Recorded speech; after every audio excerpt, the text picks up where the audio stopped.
हिमाचल अभी के radio bulletin के साथ मैं भावना ठाकुर। पेश है अभी तक के समाचार। सबसे पहले हेडलाइंस। हिमाचल को बड़े पावर प्रोजेक्ट्स में चाहिए 12% से ज्यादा रॉयल्टी, बोले CM Sukhu. Deputy CM Mukesh Agnihotri अधिकारियों से बैंक की प्रतिष्ठा को ध्यान में रखकर कार्य करने का आग्रह किया। कांग्रेस जिलाध्यक्षों की बैठक में बोली प्रतिभा, सक्रिय कार्यकर्ताओं को देंगे जिम्मेदारी, निष्क्रिय को करेंगे पदभार मुक्त। 6 महीने में फूले प्रदेश की कांग्रेस सरकार के हाथ पैर, आरोप की राजनीति पर उतरी सरकार। भांग की खेती को कानूनी दायरे में लाने के लिए हुई पहली जन सुनवाई। मंत्री बोले जन समुदायों के विचारों नीति निर्माण में किया जाएगा शामिल। धर्मपुर के मंडप में बादल फटा, जेसीबी मशीन और पुल निर्माण सामग्री बही। अब समाचार विस्तार से। सीएम सुखविंदर सिंह सुक्खू ने हिमाचल प्रदेश में चल रहे बड़े पावर प्रोजेक्ट में राज्य को अब 12% से अधिक की रॉयल्टी देने की मांग की है। उन्होंने कहा कि राज्य में स्थापित होने वाले नए पावर प्रोजेक्ट्स के लिए ऊर्जा नीति में उचित प्रावधान किया जाएगा ताकि हिमाचल को उचित हक मिल सके। मुख्यमंत्री आज शिमला में राज्य कोऑपरेटिव बैंक के एक कार्यक्रम में बोल रहे थे। उन्होंने बताया कि बैंक को सुदृढ़ करने के लिए प्रदेश सरकार की विभिन्न योजनाओं में नोडल बैंक के रूप में राज्य सहकारी बैंक को बढ़ावा देगी। बैंक सुदृढ़ होगा तो प्रदेश की आर्थिकी को बल मिलेगा। डिप्टी सीएम मुकेश अग्निहोत्री ने कहा, हिमाचल प्रदेश में सहकारी सभा के माध्यम से शुरू किए गए सहकारी बैंक अब राज्य की अर्थव्यवस्था की रीढ़ के रूप में काम कर रहे हैं। उन्होंने आश्वासन दिया कि राज्य सरकार सहकारी सभाओं को एक नए जन आंदोलन में बदलने के लिए सुधारात्मक उपाय कर रही है।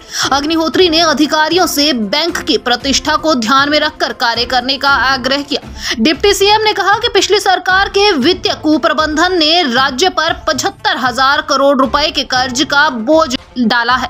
चुनौतीपूर्ण स्थिति के बावजूद मुख्यमंत्री के दृढ़ निश्चय के कारण सरकारी कर्मचारियों के लिए पुरानी पेंशन योजना बहाल कर दी गई है।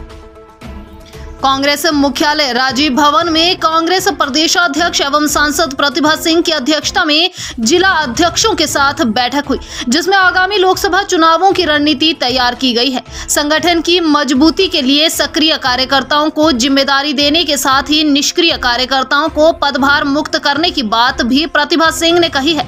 प्रतिभा सिंह ने कहा कि लोकसभा चुनाव नजदीक है। बैठक में सभी जिला अध्यक्षों को किस तरह से आगे काम करना है, इसको लेकर चर्चा की जा रही है। संगठन की मजबूती के लिए पार्टी के सक्रिय कार्य कर रहे कार्यकर्ताओं को पदभार दिए जाएंगे तो निष्क्रिय कार्यकर्ताओं को पदभार मुक्त किया जाएगा। शेष समाचार ब्रेक के बाद। आपके स्वास्थ्य का प्रहरी श्री बालाजी हॉस्पिटल, कांगड़ा, हिमाचल। केंद्रीय मंत्री अनुराग ठाकुर रविवार को गगरेट विधानसभा क्षेत्र के भंजाल में प्रदेश कांग्रेस सरकार को भी जमकर आड़े हाथ लिया। उन्होंने कहा कि प्रदेश की कांग्रेस सरकार महज 6 महीने में विफल हो चुकी है। सीएम से लेकर मंत्रियों और विधायकों के हाथ पैर फूल चुके हैं। उन्होंने कहा कि कांग्रेस ने प्रदेश की जनता के साथ अपनी क्षमता से कहीं बढ़कर वायदे तो चुनाव के लिए कर लिए, लेकिन अब उन्हें पूरा करने की कुव्वत कांग्रेस के किसी भी नेता में नहीं है। ऐसे में अपनी विफलता छिपाने के लिए प्रदेश सरकार के मंत्री केंद्र सरकार पर झूठे आरोप लगाकर अपने आप को बचाने का प्रयास कर रहे हैं। सरकार ने भांग की खेती को कानूनी दायरे में लाने के लिए सभी की राय लेने की आवश्यकता समझी है ताकि जन समुदायों के विचारों को भी नीति निर्माण में शामिल किया जा सके। यह बात आज भांग की खेती को कानूनी दायरे में लाने संबंधी एक जन सुनवाई के दौरान राजस्व मंत्री जगत सिंह नेगी ने जनप्रतिनिधियों को संबोधित करते हुए कही। उन्होंने कहा कि भांग की खेती को कानूनी दायरे में लाने के लिए प्रदेश सरकार द्वारा एक उच्च स्तरीय कमेटी का गठन किया गया है, जो सरकार को प्रदेश में भांग की खेती को मान्यता देने पर नीति बनाने से संबंधित सुझाव देगी। भांग की खेती को कानूनी मान्यता देने के लिए आज उच्च स्तरीय कमेटी की यह पहली जन सुनवाई है। हिमाचल प्रदेश के मंडी जिला के धर्मपुर के मंडप में बादल फटने से भारी नुकसान हुआ है। बादल फटने से जेसीबी मशीन गयूण खड्ड में बह गई। वहीं पुल के पिलर में लगी करीब 200 लोहे की प्लेटें मलबे में दब गई। गियूण द्रमण सड़क पर पुल का कार्य चल रहा था।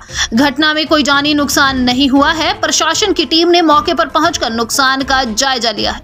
वहीं चंडीगढ़ मनाली नेशनल हाईवे बनाला के पास भूस्खलन होने से बंद हो गया है। हिमाचल प्रदेश के मैदानी और मध्य पर्वतीय भागों में 3 दिन बारिश की संभावना है। वहीं इस दौरान उच्च पर्वतीय 1-2 स्थानों पर बारिश हो सकती है। इसी के साथ समाचार समाप्त हुए। नमस्कार।